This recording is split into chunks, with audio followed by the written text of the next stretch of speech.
সংখ্যা। এখানে অপশন আছে √2, √3, √7, √16। এই সংখ্যাগুলোর মধ্যে আগে বলা হচ্ছে কি ধনাত্মক সংখ্যার বর্গ, পূর্ণবর্গ সংখ্যা। তার মানে এখানে দেখা যাচ্ছে √2 এর কি সংখ্যা আছে, √2 এর মান হচ্ছে 1.4142 . এই সংখ্যাটি হচ্ছে অমূল সংখ্যা, অমূল সংখ্যা। যেহেতু এটি অমূল সংখ্যা সুতরাং এই সংখ্যাটি ধনাত্মক সংখ্যা নয়। অনুরূপভাবে √3 এই সংখ্যাটির মান হচ্ছে 1.7320 . এটা হচ্ছে অমূল। √7 2.645 ... এই সংখ্যাটি হচ্ছে আমাদের অমূল সংখ্যা। কিন্তু আমরা একটা জিনিস খেয়াল করি যে √16 এর মানটা কত আসতেছে 4।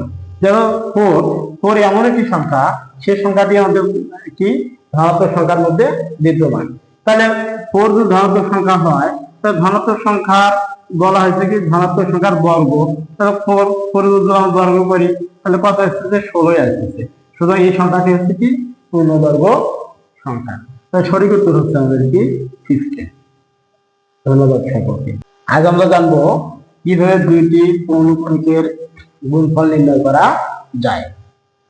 এখানে আমরা খেয়াল করি 0.16 এর উপর পৌনঃপুনিক গুণন 0.3 এর উপর পৌনঃপুনিক, এই যে দুটি সংখ্যা দেওয়া আছে এই দুটি সংখ্যার আমাদের গুণফলটি কত হয় আর কি। এখানে আমরা খেয়াল করি প্রথমে পৌনঃপুনিকের কাজ করে নিতে হবে। যেহেতু 6 এর উপর পৌনঃপুনিক আছে এই পৌনঃপুনিকের জন্য আমরা একটা 9 লিখব আর কি। এবং দশমিক এবং পৌনঃপুনিকের মাঝে যে কয়টি অনাবৃত সংখ্যা থাকবে সেই কয়টি আমাদের হবে 0। যেহেতু এখানে একটি অনাবৃত সংখ্যা সুতরাং আমাদের 0 হবে একটি। এখন আমরা সংখ্যাটি লিখব আর কি 16। এখন পৌনঃপুনিক ব্যতীত যে কয়টি সংখ্যা থাকবে সেই কয়টি সংখ্যাকে এখানে বিয়োগ করতে হবে। যেহেতু 1 আছে আমরা বিয়োগ করলাম কত 1 আছে। গুণন এখানে দেখা যাচ্ছে দশমিক এবং পৌনঃপুনিক, এর মধ্যে দেখো পৌনঃপুনিক সংখ্যা মাত্র একটি 9 হবে এবং দশমিক এবং পৌনঃপুনিকের মাঝে অন্য কোনো অনাবৃত সংখ্যা নেই, সুতরাং এখানে শূন্য বিদ্যমান হবে না। তাহলে সংখ্যাটি থাকতেছে কত আমাদের শুধু 3। এখন আমরা খেয়াল করব যে এই 16 থেকে 1 কে আমরা বিয়োগ দিব। 1 কে বিয়োগ দিলে কত হচ্ছে 15 আর এখানে আছে হলো 90 গুণন 3/9। এখন আমরা একটু কাটাকাটি করার চেষ্টা করি। 3 কে 3 এটা 3 দ্বারা কে ভাগ দিলাম, 3 3 কে 9 শূন্যটা বসিয়ে দিলাম।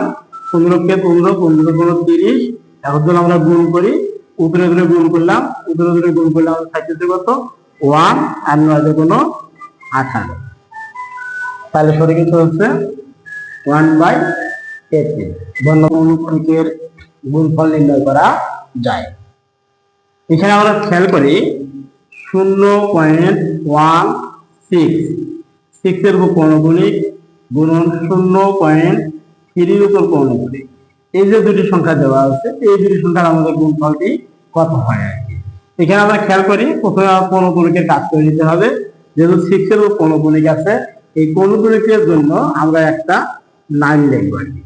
এবং দশমিক এবং পৌনঃপুনিকের মাঝে যে কয়টি অনাবৃত সংখ্যা থাকবে সেই কয়টি আমাদের হবে 0। যেহেতু এখানে একটি অনাবৃত সংখ্যা সুতরাং আমাদের 0 হবে একটি। এখন আমরা সংখ্যাটি লিখব আর কি 16। এখন পৌনঃপুনিক ব্যতীত যে কয়টি সংখ্যা থাকবে সেই কয়টি সংখ্যাকে এখানে বিয়োগ করতে হবে। যেহেতু 1 আছে আমরা বিয়োগ করলাম কত 1 আছে। গুণন এখানে দেখা যাচ্ছে দশমিক এবং পৌনঃপুনিক, এর মধ্যে দেখো পৌনঃপুনিক সংখ্যা মাত্র একটি 9 হবে এবং দশমিক এবং পৌনঃপুনিকের মাঝে অন্য কোনো অনাবৃত সংখ্যা নেই, সুতরাং এখানে শূন্য বিদ্যমান হবে না। তাহলে সংখ্যাটি থাকতেছে কত আমাদের শুধু 3। এখন আমরা খেয়াল করব যে এই 16 থেকে 1 কে আমরা বিয়োগ দিব। 1 কে বিয়োগ দিলে কত হচ্ছে 15 আর এখানে আছে হলো 90 গুণন 3/9। এখন আমরা একটু কাটাকাটি করার চেষ্টা করি। 3 কে 3 এটা 3 দ্বারা কে ভাগ দিলাম, 3 3 কে 9 শূন্যটা বসিয়ে দিলাম। 15 কে 15 15 × 30। এখন যদি আমরা গুণ করি উপরে উপরে গুণ করলাম, উপরে উপরে গুণ করলে আমাদের থাকতেছে কত 1 আর 9 তে কোনো 18। তাহলে সঠিক উত্তর হচ্ছে 1/18। আজ আমরা জানবো কিভাবে দুইটি পৌনঃপুনিকের গুণফল নির্ণয় করা যায়।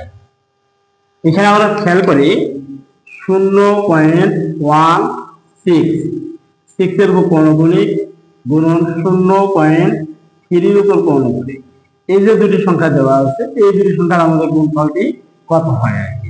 এখানে আমরা খেয়াল করি প্রথমে পৌনঃপুনিকের কাজ করে নিতে হবে। যেহেতু 6 এর উপর পৌনঃপুনিক আছে, এই পৌনঃপুনিকের জন্য আমরা একটা 9 লিখব আর কি, এবং দশমিক এবং পৌনঃপুনিকের মাঝে যে কয়টি অনাবৃত সংখ্যা থাকবে সেই কয়টি আমাদের হবে 0। যেহেতু এখানে একটি অনাবৃত সংখ্যা, সুতরাং আমাদের 0 হবে একটি। এখন আমরা সংখ্যাটি লিখবো আর কি 16। এখন পৌনঃপুনিক ব্যতীত যে কয়টি সংখ্যা থাকবে সেই কয়টি সংখ্যাকে এখানে বিয়োগ করতে হবে। যেহেতু 1 আছে, আমরা বিয়োগ করলাম কত 1 গুণন, এখানে দেখা যাচ্ছে দশমিক এবং পৌনঃপুনিক, এর মধ্যে দেখো পৌনঃপুনিক সংখ্যা মাত্র একটি 9 হবে, এবং দশমিক এবং পৌনঃপুনিকের মাঝে অন্য কোনো অনাবৃত সংখ্যা নেই, সুতরাং এখানে শূন্য বিদ্যমান হবে না। তাহলে সংখ্যাটি থাকতেছে কত আমাদের শুধু 3। এখন আমরা খেয়াল করব যে এই 16 থেকে 1 কে আমরা বিয়োগ দিব, 1 কে বিয়োগ দিলে কত হচ্ছে 15, আর এখানে আছে হলো 90 গুণন 3/9। এখন আমরা একটু কাটাকাটি করার চেষ্টা করি। 3 কে 3, এটা 3 দ্বারা ভাগ দিলাম, 3 3 9, শূন্যটা বসিয়ে দিলাম, 15 কে 15, 15 30। এখন যদি আমরা গুণ করি, উপরে গুণ করলাম, উপরে গুণ করলে আমাদের থাকতেছে কত 1, আর 9 কোনো 18, তাহলে সঠিক উত্তর হচ্ছে 1/18।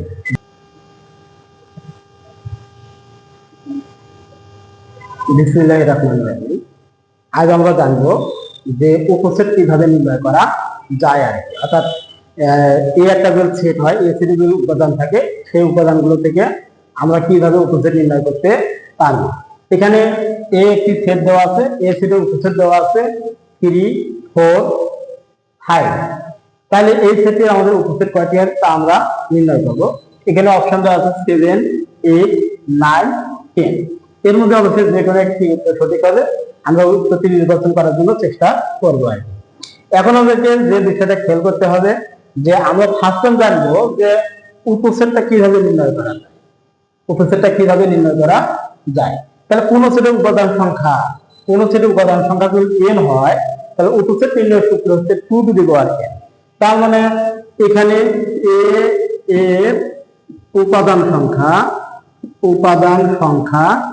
এর উপাদান সংখ্যা n সমান 3টি, এটা হচ্ছে 3 4 5।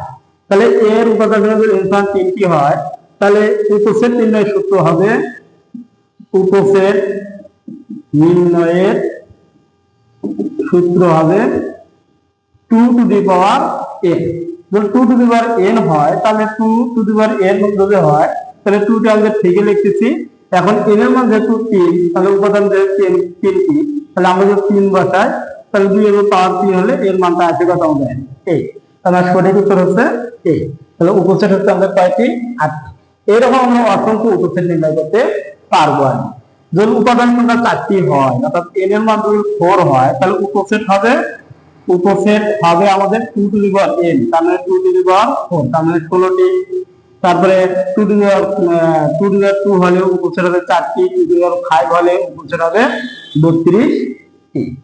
সুতরাং আমরা এইভাবে আমরা যে কোনো সেটের উপসেট আমরা নির্ণয় করতে পারি। ধন্যবাদ।